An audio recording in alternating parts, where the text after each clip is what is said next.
Welcome to episode 2172. Lisa Su, Semiconductor CEO Billionaire.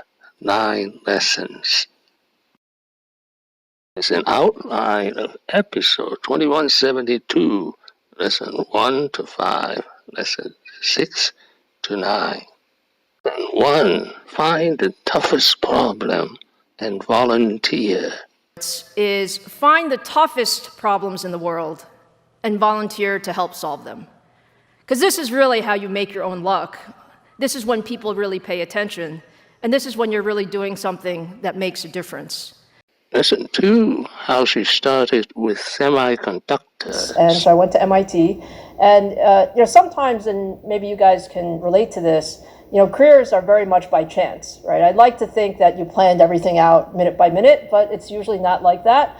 And so it just happened that, in my freshman year, I was looking for a job. Like everyone, is looking for a part-time job. And the part-time job that I got was working in a semiconductor lab. Lesson 3, the turnaround CEO of AMD. Let's look at the stock price. She became CEO 2014. Under her leadership, the stock price of AMD has risen more than 50 folds. Lesson 4, AI alliance with OpenAI. Between AMD and OpenAI in October 2025. AMD, we are so thrilled with the partnership with the OpenAI team. And it's also, a huge moment for the AI industry because... Lesson 5, setback is learning. So I took a risk, and I asked my management at IBM to give me a chance to run a business. And so they did actually give me a shot, surprisingly.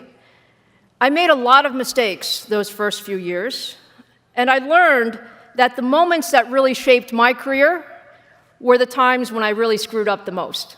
Lesson 6, 3 things to face problems. Complex and challenging problems, and I truly believe that what MIT has taught us is that there is no problem that is too hard to solve if you have the right mindset, the right perseverance, and the right creativity.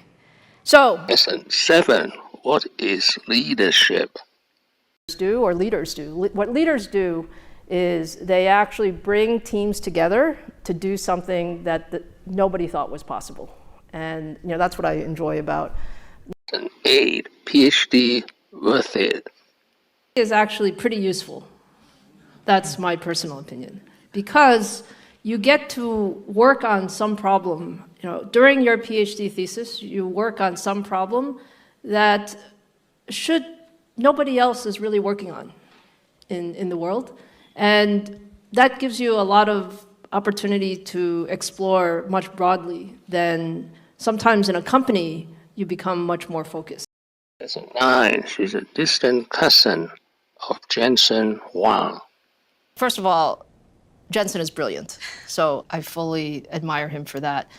We were really distant, so we didn't grow up together. We actually met. Subscribe and leave your questions and comments below. In September 2025, I visited Amsterdam, the birthplace of capitalism, and Brussels, headquarters of the European Union.